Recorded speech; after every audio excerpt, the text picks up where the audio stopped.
This way of growing food has gone from just a few gardens to being widely adopted by the masses. And for good reason.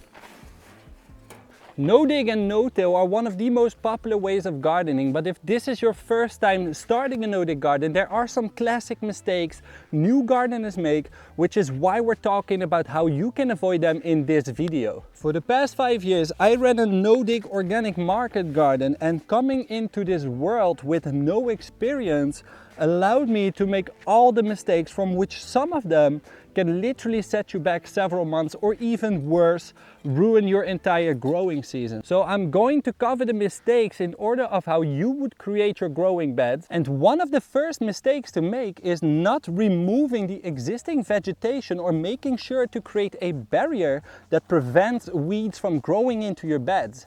When I first created the garden, I made the mistake of directly putting compost on the ground without first trying to get rid of that layer. Now, admittedly, this can be done as long as you do it on a lawn that is regularly mowed several times a year. In this situation, plants can't establish themselves fully, and every time you mow the lawn, a part of the root system also gets cut off, simply because it doesn't need to support the amount of plant matter that grows above the ground. This weakens the plants considerably, making it far easier to kill them off by smothering them with a thick layer of compost.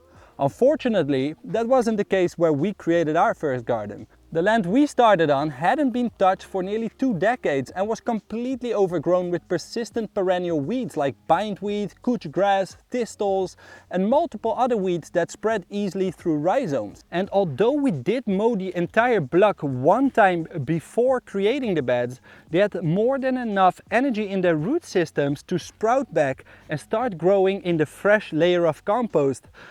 Essentially, we were creating a very fertile place for the weeds.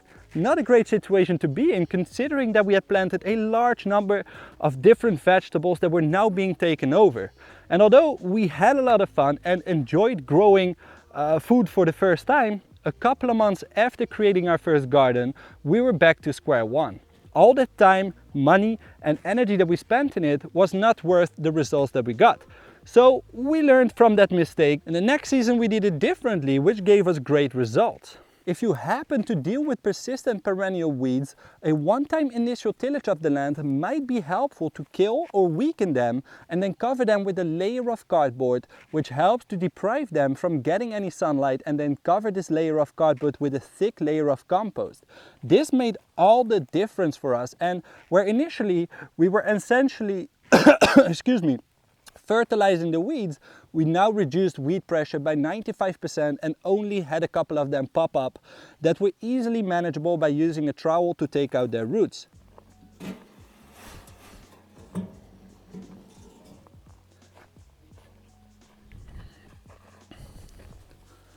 The second mistake we made is not using the right compost. And although most composts look the same, quality varies as they're not all made from the same ingredients or are decomposed to the same level.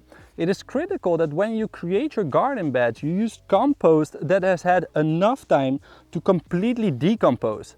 That's why I always recommend creating any new garden beds in the autumn, so that the compost has more than enough time to rest and continue to decompose, so that it is ready for planting in spring. If you happen to create any new garden beds in spring, which is totally fine and doable, you want to have compost that has had at least 6 months of decomposition going on before using it. This will ensure that most of the goodies inside this mix have had enough time to break down and make these nutrients available to your plants. In order for the decomposition of compost to happen, nutrients are being locked up and taken from their surrounding areas to break down organic matter. During this process, plants won't have the ability to take up any nutrients in the soil as they're temporarily locked up. So often what you will see happen is, if you grow in fresh compost, is that your plants are stunted and not willing to grow and start to show some discoloration and signs of nutrient deficiencies.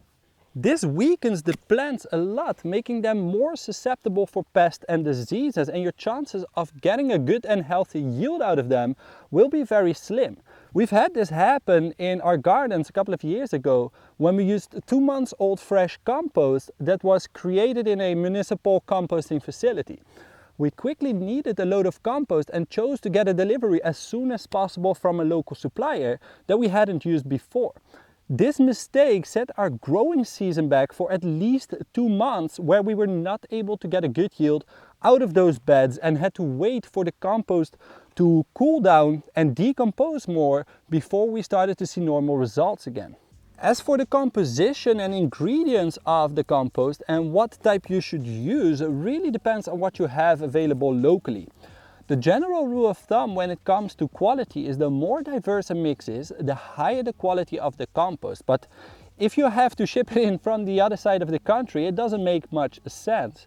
So use what's available locally, and if that happens to be only fresh compost, make sure to order it several months before starting to use it, so it has enough time to let those microorganisms do their work and make it into a great finished product for your vegetables. And just as important it is to use the right compost, so is using enough of it, which is another mistake that I've made in my garden. The general rule of thumb when creating new no-dig garden beds is to use at least 15 centimeters or about 6 inches of compost. And although that might sound a lot, which it is necessary to ensure that you have a deep enough layer for the plant roots to grow in, but also to deprive weeds from getting any sunlight.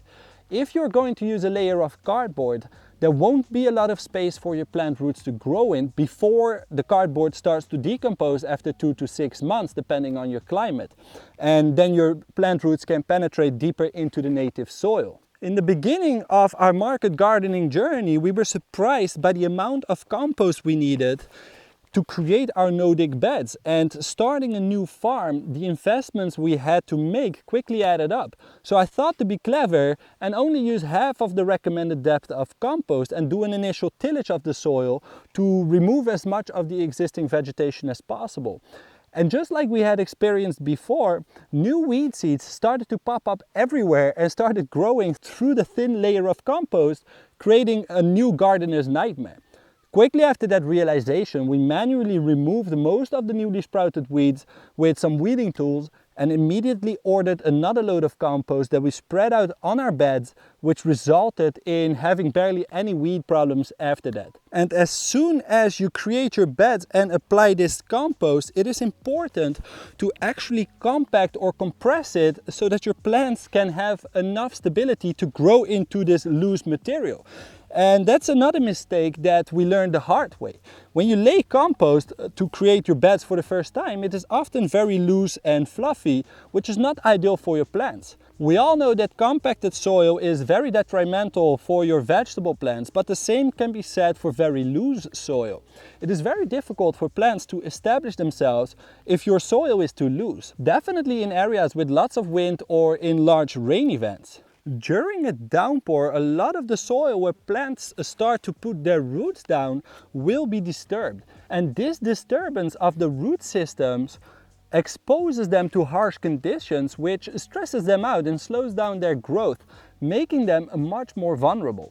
And the same counts for wind. If it is very windy outside, plants won't have as much stability as their root systems are trying to hold on to loose soil, and they can easily be blown sideways. Now, it really must be very windy or rain, very hard to actually kill your plants, but this will definitely slow their growth down and potentially add several weeks to its growing cycle. Plants like soil to be firm, not compacted, not loose, but firm. And that's why when you create new no-dig garden beds, it is important to compress it by either the back of a shovel to tamp it down a bit, gently walking on it like I'm doing right here, or using a professional tool like a bed roller that slightly compresses the soil and makes it into a firm growing medium. And I recommend you only do this when the compost is moist but not soggy, otherwise you will quickly make it too compacted, which is surely something that we want to avoid.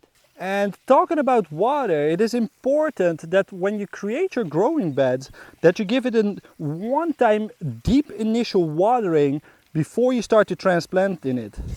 Oftentimes, compost tend to be quite dry and in some cases even hydrophobic, meaning that it repels water rather than absorbing it. We've experienced hydrophobic composts on several occasions in the past where it just seems that it doesn't matter how much water we apply, it just doesn't want to get wet. And in some cases it's even worse, where you water your gardens and you think it's wet, but when you dig down just a couple of centimeters, you realize that it's bone dry.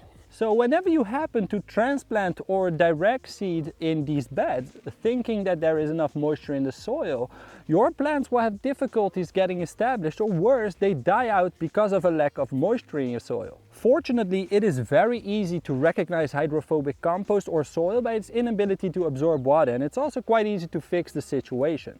If you water your new beds and you see that water is pooling or easily running off, causing the soil beneath it to remain dry, you're dealing with hydrophobic soil, and you have a couple of solutions to fix this problem. If you're fortunate enough to receive a steady or gentle rain over the next couple of days after creating your beds, it should already be enough to break up any of the waxy substances that repel water and allow it to be absorbed by the compost.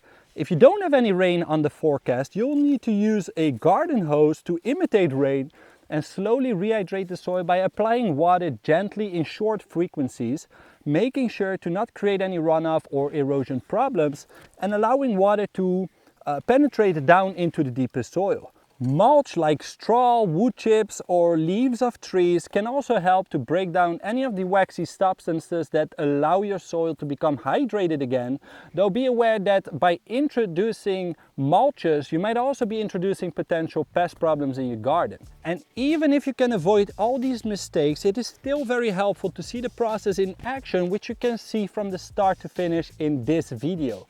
Here I show you the entire process that we used to reclaim an overgrown patch of weeds and convert it into a vegetable garden using cardboard and a thick layer of compost that allows us to start growing immediately.